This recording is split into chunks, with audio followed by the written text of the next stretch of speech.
Good morning, everyone. Before we hop into today's video, I wanted to bring up something I was told in one of my comments about this video, that a new character is going to be introduced that is apparently highly insufferable. So, let's hop in and see just how bad this guy could actually be. Guy, girl, whatever. Let's go.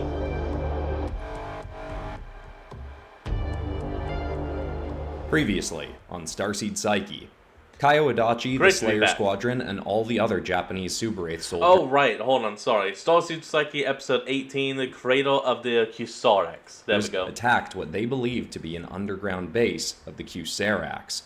These mysterious mechanical invaders have long been believed by most to have been sent by the Kyusidians, despite this race having returned to Earth a few years earlier with the intent to help humanity.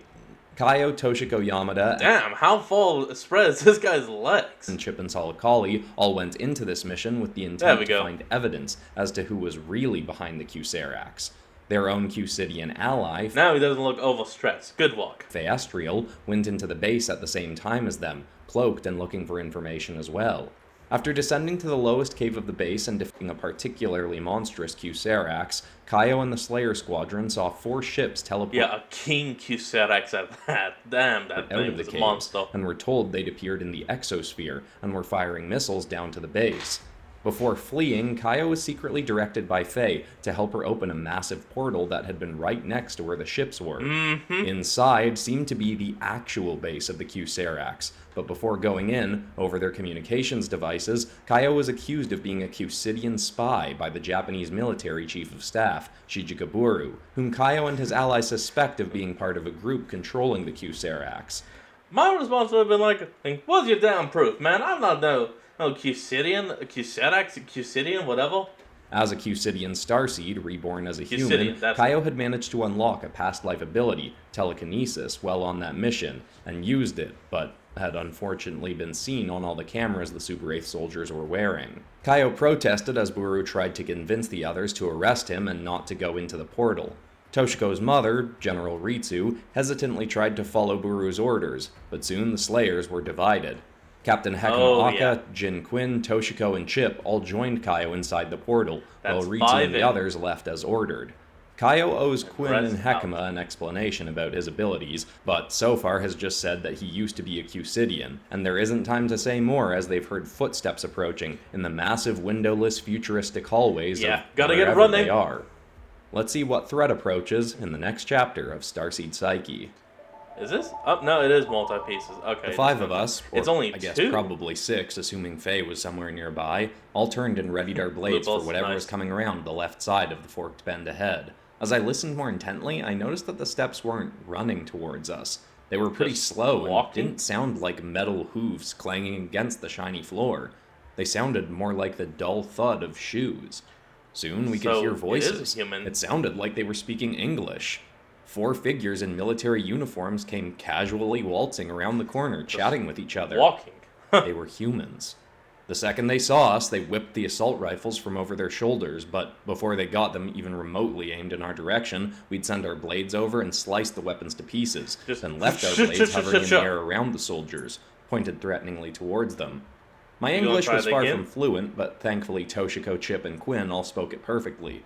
Toshiko marched closer to them and tried to demand to know which military they served, as it wasn't totally clear from their attire. None of them said anything. She pushed one of her blades closer and demanded answers, but they gave none. Answers! I knew Toshiko wouldn't kill someone for simply not giving her answers, but unfortunately the soldiers were clearly presuming that to be the case too. These guys might as well have turned into statues the second we chopped up their weapons. They were giving us nothing.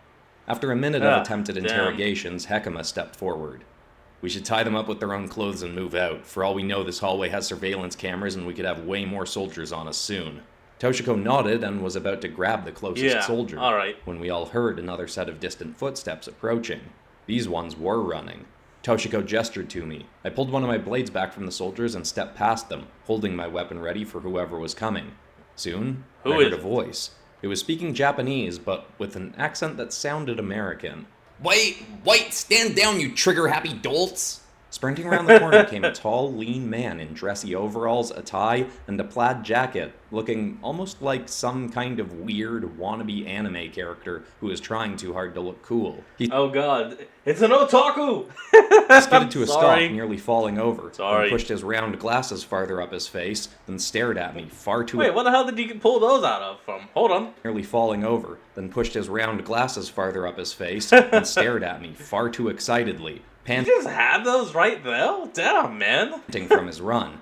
You, Private Adachi, that is what Buru called you, right? You use Kyuserian telekinesis. You're a Starseed, aren't you? I froze, but then immediately glanced back to Toshiko. Before I could respond, he urgently continued. I've always suspected that was something I should be able to do. I don't know why I can't use it yet, but you have to show me how you did it. I stepped closer to him. Wait, why? Who are you? And this guy thinks he might be a Kyuserian Starseed? Why would you be able to? Are you suggesting that you're a Starseed? He leaned back and pushed his glasses up once again, as if trying to look really cool, but he just looked kinda dorky. Kid, I'm basically the original Starseed. This may be me rewriting the past, but I like to think even in that moment I called baloney on that immediately. Though, there wasn't much time to think after he said it. The portal behind us suddenly shifted, so instead of the caves back in Chichibu Tamakai National Park, it was just a swirl of blue lights. Seconds later, a new location appeared. It looked like a dark warehouse, but on the ground with their arms raised were 30 Japanese Special Forces soldiers, all with Tekigami claws aimed and ready to fire at us. Oh, crap. We all pulled our blades back in front of us, but before the fight could start, the weird glasses guy yelled, "Help! Help! Buru! They've taken me hostage!" He then leaned closer to me and whispered, "Quick, take me hostage. I can lock my lab so nobody can get in while we talk." Did you say Buru? Okay, blade to the neck. He is in on this. I had no idea why I should trust this guy to get us to safety, but fighting this many soldiers with Tekigami claws wasn't a safe bet. Plus, I at least had a sense I could get this guy to tell me some information that I desperately wanted to know about what the heck was going on here. I called out, "Slayers, follow me!" I let my blades hover behind me as I scooped this guy up in my arms. "Left hull, go 316 meters, then sharp left into the printing bay," he whispered before yelling, "Help, he's got me!" I did as he said, darting down the massive halls, glancing back to make sure the Slayer squad was following. Okay, if this is the character they called insufferable, so far, and I know it's still early, I like this guy. He's not insufferable. He's me. They were, but so was the small army of special... Well, like a hyper-naughty me, but still... forces, firing their weapons and staying close on our tails. Toshiko bounded off a wall and landed next to me, running alongside me, leering down at the guy in my arms. "Who are you, and where are we?" she snapped. He chuckled way too excitedly. "Oh, you're Toshiko Yamada, aren't you? I guess I..." Okay, why is this guy... I'm sorry, with the voice he's doing, it's reminding me of the main character, Okuran from Dan Da Dan. "Owe you an overdue thank you for getting us into this base and getting me one step closer to my destiny." Her eyes narrowed. "What are you talking about? I've never been here before." He shook his head, seeming to enjoy how cryptic he was being. "You didn't have to be to let the commission in here." More fire from behind us distracted Toshiko from demanding more answers. Soon, the metal walls on my right side became a huge window. Behind it was a hangar filled with mechanical arms extending from the ceiling and floor. It almost looked like a huge futuristic car manufacturing plant, with the arms circling around various partially constructed Kyuserax ships, soldiers, and drones. There was even another half-built Kyuserax. I darted past two people in lab coats, staring at us in confusion and horror. One looked Chinese, and the other had a similar complexion to Chip. Keeping up his little show, the guy yelled to them, "The Japanese Super 8s got in! They kidnapped me! Help!" He then muttered, Turn, the door's right there!" I skidded to a stop next to two small doors to the so-called printing bay. It looked like the whole glass wall could slide open to let the stuff inside out into the halls. This is incredible. But I just kicked the doors in and ran inside. I glanced back at the others. Two of the special forces had caught up to Quinn, but she was bounding over and around them, dodging all the swipes of their claws. Come on, guys. I kind of want to carve you guys up, but don't want any treason charges to get worse. Going rogue wasn't exactly a planned part of my manhwa. Hekima saw her dodging and sent both fragments of his blade slashing through the claw of one of the soldiers on Quinn. It sliced a gash into the bottom of the arm and chopped off part of the forearm cannon. That was enough of a distraction for Quinn to bound into the room and follow after me. I was glad. Actually, that would have been a good chance to actually see. Is it replacing the arm or is it wearable? Well, I mean, I'm still questioning that. To see her get farther from the enemy, but then noticed Chip was running in a sort of weird position. He had one arm raised like he was holding something over his shoulder. I should have realized what that meant, but the chaos of that day was kind of course. He's got Faestriel getting to me. Soon we were He's got his girlfriend. all charging in a straight line through this colossal room. I got a better look at the fast-working mechanical arms and saw that they were almost like huge 3D printers printing out the Kyuserax. Oh, this had to be where they were all being made. I heard a loud metallic slash above my head and looked up. Toshiko's blades had just carved through an arm, printing out the next Kyuserax. It fell from the ceiling and nearly hit two of the soldiers running up behind us. "Hey, come on!" the guy in my arms groaned. "If we don't have another big boss in the final battle, how anticlimactic is that going to be for everyone, huh?" Dude, you're almost there, straight through that door. Get me inside and I'll lock it. Once all of us are in, right? I demanded. Yeah, all of us. He rolled his eyes. Ugh, do we really need your normie friends? This is a Starseed only type chat. I stared down at him. Haha, how about I slice you? Lock my friends out and I cut you in half before you get a single word out. He jerked his head back. Jeez, that's not very zen of you. You military types are so aggro. But if you are a Starseed, then someday you'll probably become as enlightened as me. I ignored him as we got close to the doors, but there were two American-looking soldiers holding assault rifles aimed at us as we... Damn it, I hate how much this character actually looks like me. The brown hair, the glasses, all of it literally looks like real me. The only difference? Eye color. He has green eyes. I'm stuck with brown. Approached. The glasses guy yelled, "Don't shoot! Open the doors or he'll kill me!" The soldiers glanced anxiously at each other, unsure of what to do. I didn't really want to play along, but there wasn't much time to think. I brought forward one of my blades and aimed it close to his neck. I actually love the way this guy's dressed. I don't know why. That outfit just walks. Finally, one of the soldiers hit some buttons on a screen next to the doors. They slid open. I bounded past the soldiers and skidded to a stop inside. Unfortunately, the two soldiers both entered as well, still aiming their guns at me. "Drop me at the main desk," the guy ordered.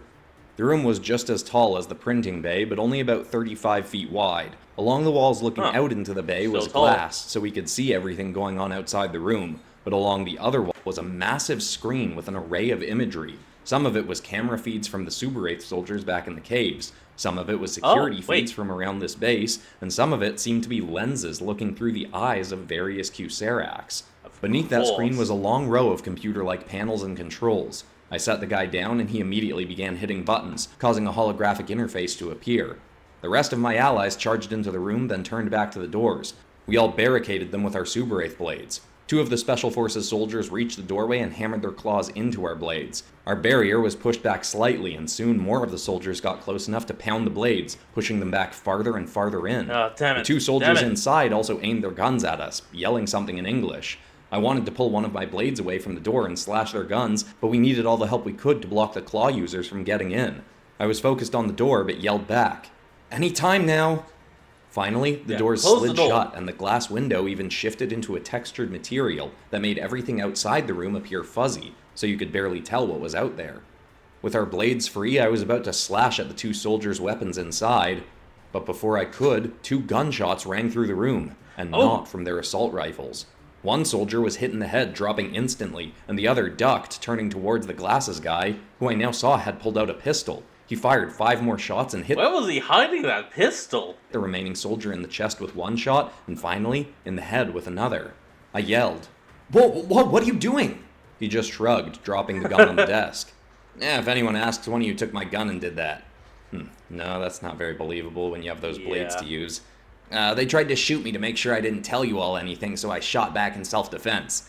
The commission won't like it, but they'll deal with it. They need me. Yeah, that's... Toshiko marched forward. No, that's a good enough explanation. Now, here's another one. Who the hell are you? Calling her blade back onto her arm.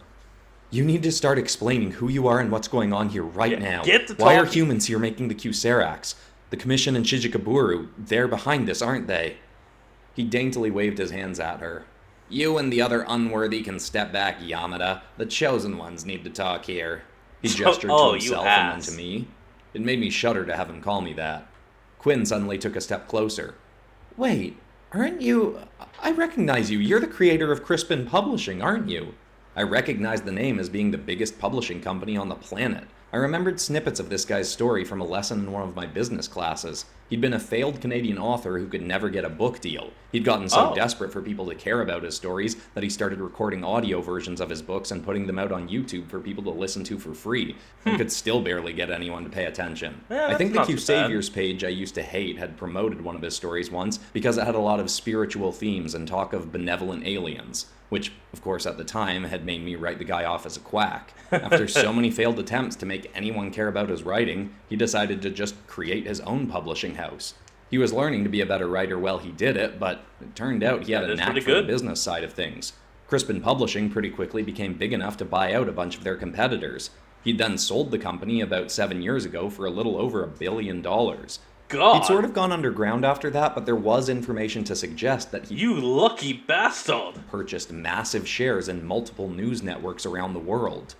What I'd later realize were all networks fueling hate and distrust towards the Kyuserians, even before the Kyuserax attacks. The man waved his hands again, shooing my allies away. Just get back. I mean, yes, that was me, but I was gonna do a big, name reveal. Well, Yes, alright, I am the creator of the Crispin Publishing Empire, but I learned long ago that was simply a stepping stone to my divine destiny. Okay, seriously. Crispin Parsons, am humanity's chosen savior. The way he threw his arms to the side as he said that, What the I hell are you probably talking would have about? started laughing at him if I wasn't so confused, angry, and hungry for answers. Yeah. That was when I noticed the urge to start beating this guy senseless. The Super Brave Gauntlets were doing their thing, elevating all the tension I was feeling. I don't know why, but I want to beat your head in is the primary emotion you're feeling. started doing some tactical breathing, knowing I couldn't screw up this moment. I had a strong sense that this guy deserved to get carved up by our blades, but I knew that if I got too triggered into an angry response, I could ruin my shot at getting the answers I'd waited so long for. Yeah. Like it or Answers, not, please. I had to play ball with this guy at least a little bit. Okay, so this is apparently the guy that's been leading all of it? Crispin Pines? Crispin Pines? Or whatever? Okay. Did you make the Kyuserax? Is that part of your divine destiny? Yeah, I explain asked bluntly. that. He grinned and narrowed his eyes, clearly trying to look cool. I did. I started making them in my last life, and I'm finishing what I started in this one. Wait, last He life? stepped over to another part of the computers and tapped... So this guy really does think he is indeed a Starseed. Oh, okay, yeah. buttons. Space All the Navigator. images darkened. Then a single piece of footage overtook the entire thing. It was a Kyuserian man standing in a desert, wearing old robes that looked like some kind of ancient human attire, not the kind of stuff Faye wore. He looked a bit tired, but also somewhat pleased. The man spoke in a language that sounded somewhat Middle Eastern, but Crispin hit another few buttons, and it started being translated into Japanese for us. Perfect. Hello to whoever Listen, humans click, click, click. have managed to enter the Al-Rakua. That is the name of the buried site you now have access to explore. With its technology, you should have everything you need to come and become a spacefaring race, as I believe should have been your right many millennia ago. Ooh. My name is Inovrian, though my hope is that it has been a short enough time that some of you seeing this will remember me from my time on Earth.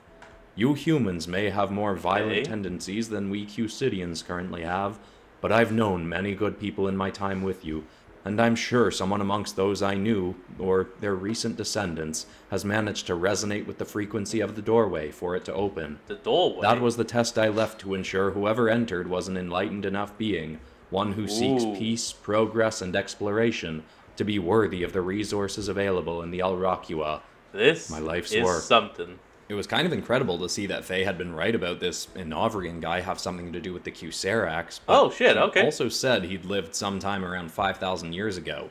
Clearly, it had taken a lot longer than he hoped for anyone to get in here. Yeah. Inovrian went on. I created this facility to forge drones and machines that I hoped would make life easier for my people, but no matter what I've done to try and... Oh, so this guy created not just the drones, but the entire base and everything. Wage the concerns of my fellow Kyuserians and the Galactic Federation, I cannot convince them that this facility is worth making available for public use to my people. But just because my fellow Kyuserians don't appreciate my work, that doesn't mean it should go unused. I could hear the slight glimmers of bitterness in his voice when he mentioned the Kyusidians. The Galactic Federation is getting more and more strict about the aid we Kyusidians are allowed to give humanity. I know they mean well, and they have offered me ample reward and resources for my efforts in creating the Alrakua. They know I was trying to help my people. The Alrakua. So that must be the name of the base, or maybe just a printing system? And they appreciate the efforts, but that is not the same as appreciating the results. Hopefully you humans will be able to do that. You see, while it was not my primary focus as I was forging the Alrakua for my own people, I have always felt it is our responsibility to help humanity. We Kyusidians were the ones who created you, after all. Even if it was long, long ago that ancient ancestors of mine created you to be a slave race to us, and that has long since been abandoned, we still made you, and you deserve our love and care, as though you were our children. That was why I joined many of my people on a venture to Earth, with my own secret goal in mind. But even now we are being called back from Earth by the Federation. They think we are doing too much for you.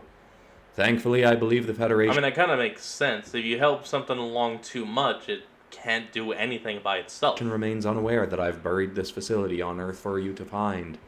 My hope is that since you've clearly gained enough of a connection to source energy, or the gods, or whatever you'd like to call it, to enter this place, you'll soon be able to understand how the technology in here works. Even if that takes you some time, you will at least be able to make a massive fleet of ships suited for near-instantaneous interplanetary travel. I've left templates available for various ships, vehicles, and drones to be forged here by the Alrakua, but also made the tools very simple to use and malleable, so you can construct your assets into whatever form you see fit. If the ships prove to be too difficult to use, you may even print drones that are fully versed in how to use whatever vehicles may be forged here. While I ask that you not create an overabundance of weaponry, you should also create some defensive drones, capable of protecting you in case you are met with any violent forces on your travels. I'm sure many of you will be eager to explore the cosmos with this technology, and while there are many peaceful civilizations to be found, there is also the possibility that you come across some of the more dangerous and violent races of the universe, like the Red need a means to protect yourselves. It is with a heavy heart that I say this, but I recommend you not come to my homeworld, Kyusidia Chuo, until you are certain you've learned how to replicate the technology in this ship. Having access to it should certainly help speed up humanity's evolution regarding spiritual technologies, but if you come to our home without knowing how to create it yourself, my people or the Federation may deem you unworthy of having it, then simply take the Alrakua from you and return you to Earth until you have learned to create such things for yourselves. Again, I could hear the bitterness. Gotta reverse engineer that shit. He ended by saying, all this may be a moot point.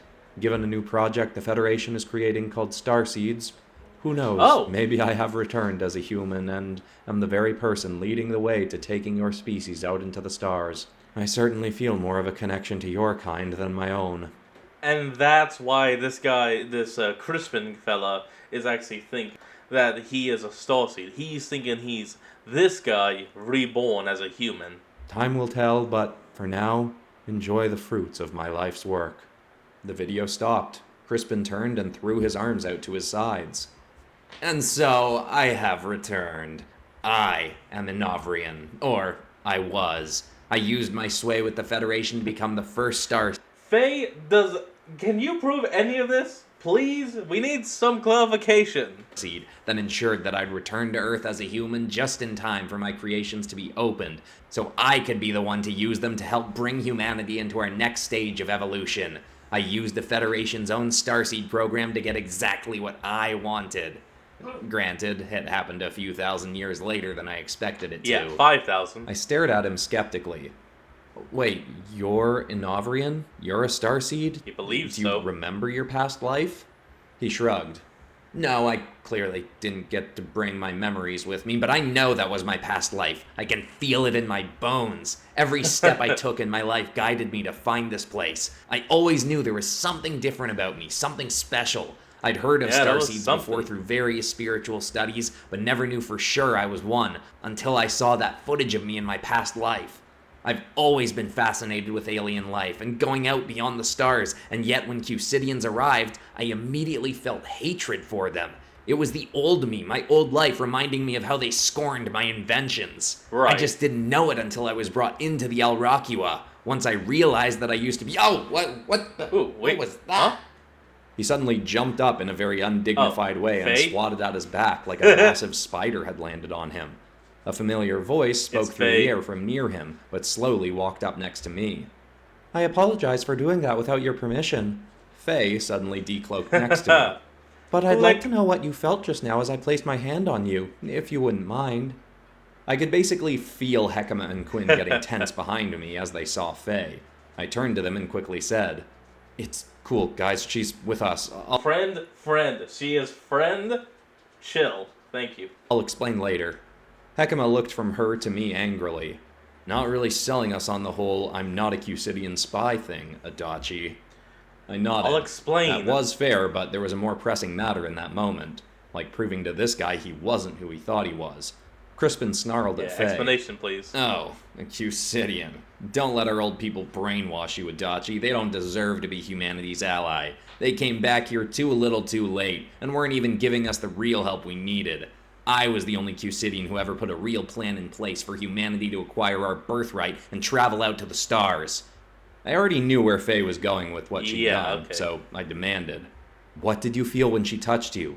He looked her up and down angrily. Anything?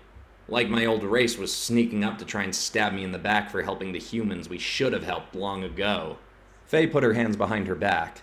Well then, I'm sorry to say, but you are certainly not a Kyuserian Starseed as you claim. Yeah. The touch of a Kyuserian would have an extremely calming effect on you if you were. His lip trembled slightly before he said, Yeah, right. Even if that's true, my soul must remember how my own people betrayed me and wouldn't let me feel anything positive from being touched by you. Man. In her usual calm, pleasant tone, Faye simply said, I don't believe our souls are capable of holding on to resentment or grudges. Only our egos are capable of that. I then added, not quite as calmly as Faye, Yeah, plus if you are trying to help humanity, why are you using the drones this place can print to attack humans? Exactly. He rolled his eyes. That wasn't my idea, but I'm working with the available resources here. I've got to play the Commission's game to get humanity on track. See, I've been the go-to guy to those jokers ever since I took on my second career. After selling Crispin Publishing, I'd learned enough to become one of the most brilliant writers on the planet. But just writing books felt too small. I needed a bigger game, bigger stories to weave. Oh yeah. I bought such as a planetary war. Sizable shares in the world's biggest news outlets. Control the media and you basically get to control the story of humanity. You get to make people love what you tell them to, hate what you tell them to, and whether they like it or not, billions of people were finally paying attention to whatever stories I wanted to tell. Okay, he's not wrong, but he's a jackass. Commission is comprised of some of the richest and most influential people in the world. They quickly realized the extent of my influence over how news was presented globally and began paying me substantial sums to manipulate narratives of various world events as they saw fit. At first, helping them was just something to do, but eventually... So you literally sold yourself to become a propaganda machine. I learned why I'd been guided to help them. Doing so meant I had a way into their little club. That was when I learned about the Alrakua and was right alongside them when they first got in here. With the rest of those bozos having a substantial lack of creativity, I immediately proved to be the most capable of using the tools provided in my past life creation to design new drones and ships for the project we began concocting. Plus, they needed my genius for storytelling and control over the media to construct how this little war would play out and be perceived by the world, ensuring humanity was driven to progress exactly the way we wanted. Even if I never told them that I knew I was once an Avrian after seeing that footage, me and the Commission still had a shared goal: get humanity out onto the intergalactic stage. Still don't believe Your it. Chief of Staff's idea wasn't half bad either. Make Kyuserax drones to attack humanity, pin it on the Kyuserians, whose fault it is anyway that we're not already capable of intergalactic travel, and use the war as the nudge we need to advance our technology enough to take us out into space and protect us once we're there. Well, look at that. Nobody has actually been able to figure out how the tech in here works, so all we could do was print stuff. It wasn't a good enough long-term plan to just rely on these resources I left in my last life as an Avrian. We're gearing up for a few final space battles now to push humanity to develop some intergalactic ships, but we'll have to make the Kyuserax go out in one big final climactic battle once we've achieved that, because we're already down to 6.8% of the material the Alrakua had available to use for printing. Besides the 1.11% I took as payment for my role in all this. You get that, fellow Starseed? 1.11. Angel number, right? Oh. Every time this guy tried to make it seem like he and I were on the same page, it made my skin crawl. Oh, this is a triple piece, but there's no chapter cut. Oh, okay. A Navrian. Toshiko stomped forward. What did you mean when you said I was the one who let you in here? He rolled his eyes at her, but then pointed at her gauntlet. Your little blades were the first thing we ever found that could actually cut through the door to this place. The Commission dug up the Alrakua over 20 years ago, but no matter if bombs or guns or tools could get them in. They paid off the Egyptian government to keep it hush-hush as they made various attempts over the years with no success. I know now that if they'd let me try, I'm sure I would have been able to resonate with the door to open it, because I'm obviously a more enlightened being than all of them. But the first time I came down here, they'd already started using their blades to carve through the doors. Either way, I was finally returned to my beautiful past life creation. That mention of the Egyptian government, paired with the footage of a Navrian in a desert, finally made me click into where the Alrakua was likely buried. But in that moment, that news wasn't the priority. I clenched my fists. A pyramid, you really think a Navrian would be okay with thousands of humans being killed with the tech he left to help us? He shook his head and chuckled. Adachi, buddy, look at us. You and I are living proof of reincarnation. We're proof that individual lives don't really matter. If we have to kill a few thousand people to get humanity out to the stars faster, who cares? If those souls Yeah, no, definitely not a Starseed. There are only two Starseeds in that room. One is a Superite, one is a Kyuserian, and we got a Repsaurus in disguise. Who die didn't get a chance to do all they wanted to in their human lives. They'll just reincarnate as humans again. Their souls will know that I was doing them a favor by making their species progress way faster than the Kyuserians were willing to help us achieve. Dude, they're gonna hate you. One life ended a bit soon out of the millions they might live shouldn't stop me from living out my destiny to help humanity into a new age. Phaestriel said, I can understand why a Navrian would feel betrayed by his own people and the Federation after working so hard to make something he thought would help our people, but I'm wholly unconvinced that this would lead him to killing so many in a belief that life doesn't matter. Yeah. While you have knowledge that those you've killed may live more lives after this one, they don't know it themselves. They will still feel... Oh, okay. I think that what he's drawing now would be chapter like a... Kyusaratops. Oh, there we go. All the pain and terror and agony of losing their lives and their loved ones as a result of your actions.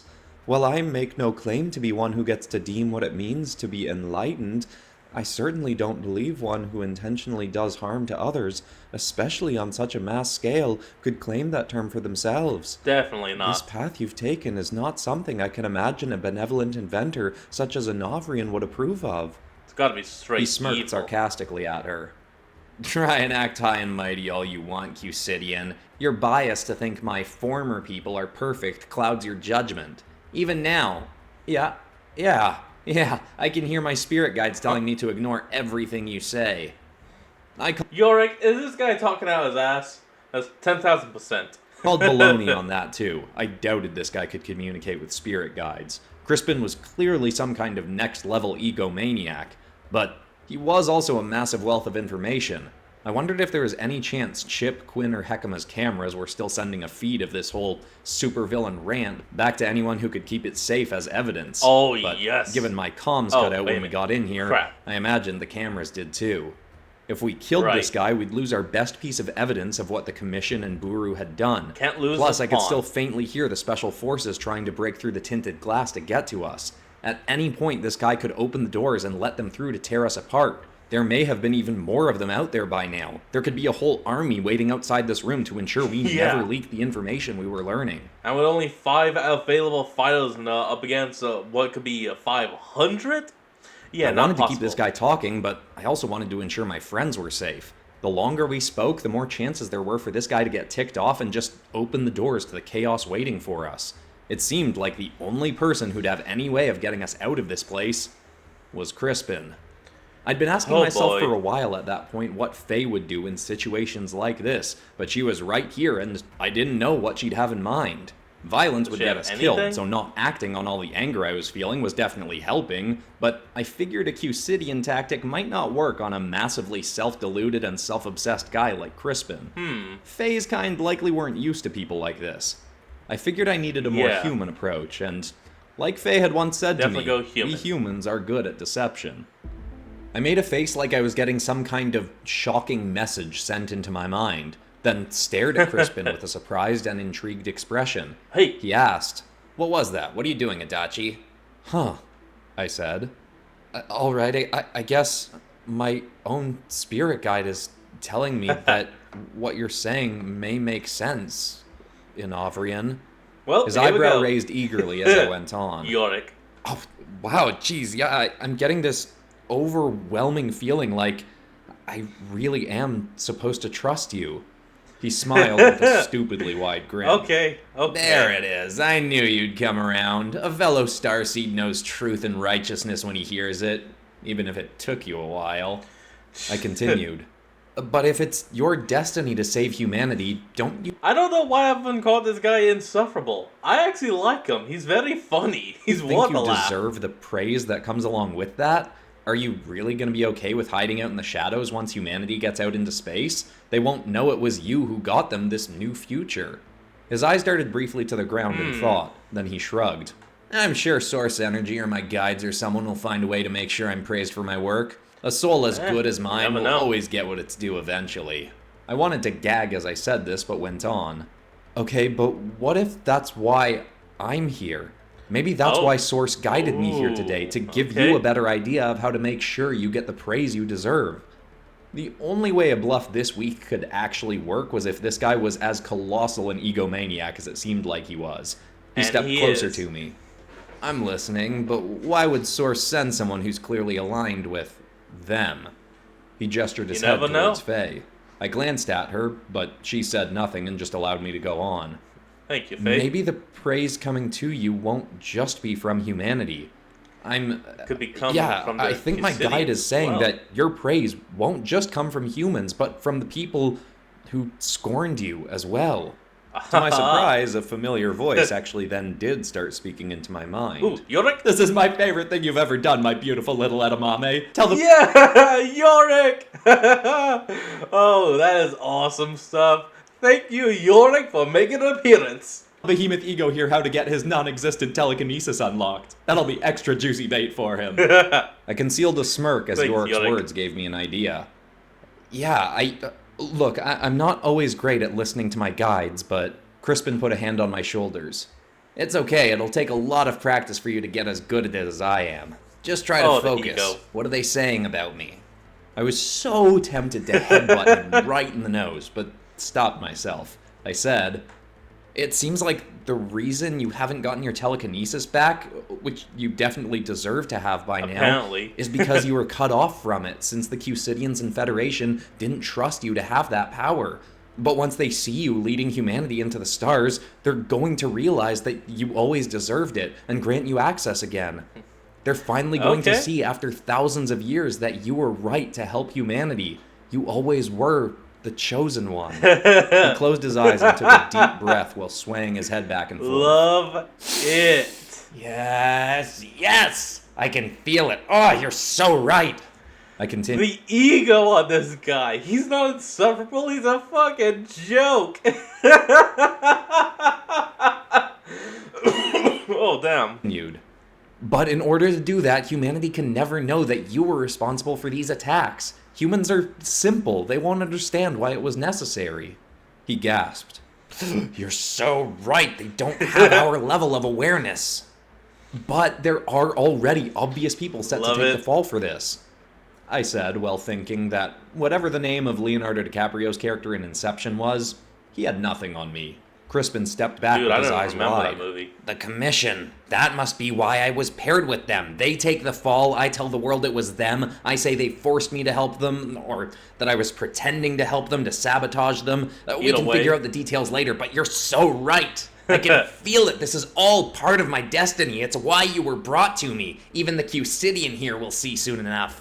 Faye paused for a beat, Okay. then said in her best bluff, I will have to trust Kaio's guides on this. I am quite disconnected myself, so I cannot even hear my own guides at the moment. He nodded. I could sense that when I saw you. It's okay, you'll learn someday. There was a particularly loud bang on the other side of the glass. Crispin puffed out his chest as if to look heroic. We have to get out of here. Thankfully, I always knew I might need an escape. He ran over and messed with the controls until the blurred glass became clear again.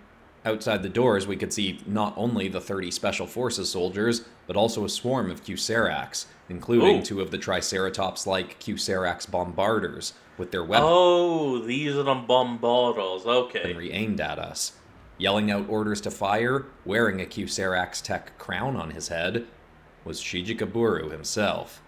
We were The dumbass decided to wear a frickin' crown? Oh, could he make it more obvious? My god, this guy's an idiot. finally out of speculation mode. The proof was right there before us. Take a picture. He was standing next to 2 other figures, an American military-looking man and a Chinese military woman, with similar devices on their heads. I was confident they were Oh, they're not crowns, they're control bands. other Okay. commission members. If we were about to leave this room, I was tempted to go right for all their heads and chop them off. But then they wouldn't be alive to face the punishment coming for them. That's Plus, true. 5 of us Never go versus for the head. everything outside that room was not a fight we were ready for. Crispin said, I mean, depending on your goal, never go for the head. Unless you want them dead, then go for the head.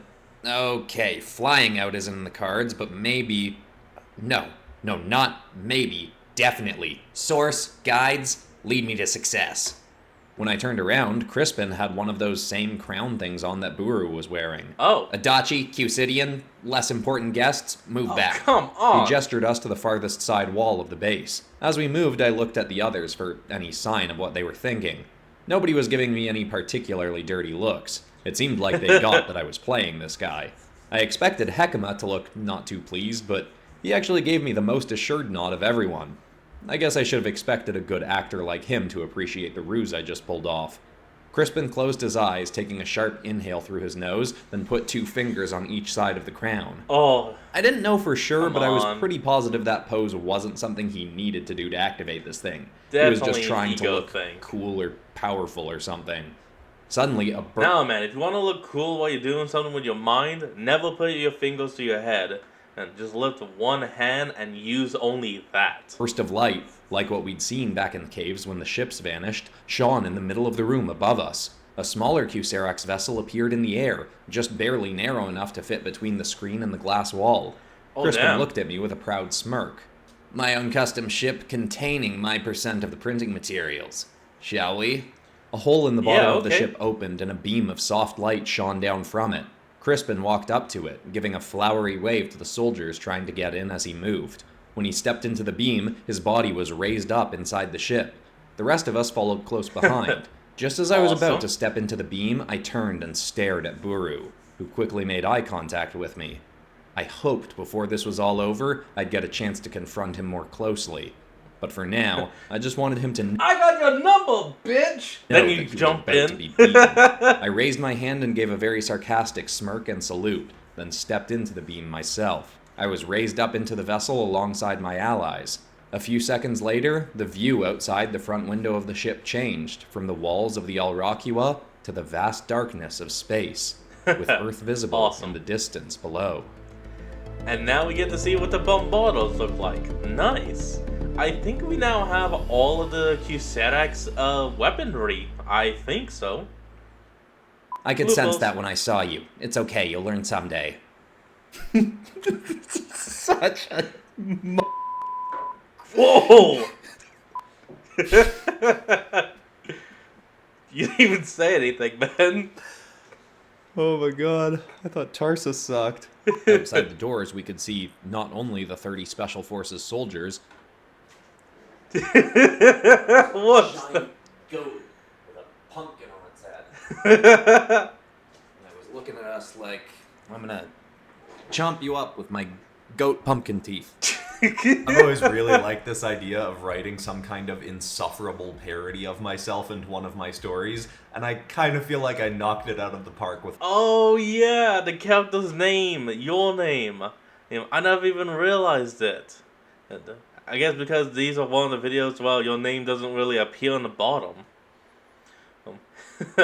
How horrible Crispin is. Anyway, if you like my art and storytelling on Starseed Psyche, you might also want to check out either Vigilance or Mytholethal, the novels that I have out. I've got another one coming up soon called Fear of the Demon Hunters, but Vigilance is an interconnected anthology about the competitors of a superpowered sports fighting league. They're all it has awesome. Lots of similar themes to Starseed Psyche, and Mytholethal is more of a mythology-based action adventure, which I'm going to be ramping up production on the sequel around late September. Besides that, that's all for today, except of course for ending this video on some kind of positive or inspiring note. And the thought I want to leave people with today is an idea I read this week from Adam Grant comparing imposter syndrome to growth mindset. He said with imposter syndrome, you're essentially saying, I don't know what I'm doing and it's only a matter of time before other people find out that I don't know what I'm doing. Very classic. And with a growth mindset, you say, I don't know what I'm doing, but it's only a matter of time until I figure it out. Essentially, that kind of mindset is a good way to just pivot you out of imposter syndrome and give yourself confidence by knowing you don't have to know how to do everything. You just have to trust that you'll be able to learn how to do whatever you don't know how to do now. I hope that's inspiring. I love you all, and I'll see you all in the next episode on Monday for the Trismegistus Academy Community Redraw. Oh yeah. Alright everyone, that's going to be the end of today's video, and I hope you all enjoyed. Remember to like, comment, and subscribe for more. Link to the original will be in the description below, and I'll see all of y'all next time when we flick back on. Till then, this is Fox, signing out. Peace.